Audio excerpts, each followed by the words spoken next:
சுற்றுச்சூழல் மாசுபாட்டை குறைப்பதற்கும் நிலைத்த போக்குவரத்தை ஊக்குவிப்பதற்கும் இந்தியா எடுத்துள்ள முக்கிய முயற்சிகளில் ஒன்றாக ஹைட்ரஜன் ரயில் திட்டம் கருதப்படுகிறது.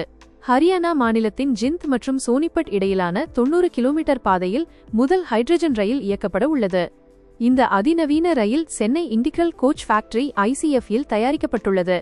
டீசலுக்கு பதிலாக ஹைட்ரஜன் ஃபியூயல் செல் தொழில்நுட்பத்தை பயன்படுத்தி இந்த ரயில் இயங்கும். மணிக்கு 140 முதல் 150 கிலோமீட்டர் வரை வேகத்தில் செல்லும் திறன் இந்த ரயிலுக்கு உள்ளது. ஒரே நேரத்தில் சுமார் 2500 பயணிகளை ஏற்றிச் செல்லக்கூடிய 10 பெட்டிகள் இதில் இடம்பெறும்.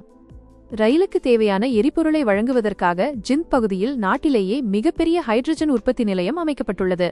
மெட்ரோ ரயில்களைப் போலவே அதிநவீன வசதிகள் இதில் ஏற்பாடு செய்யப்பட்டுள்ளன.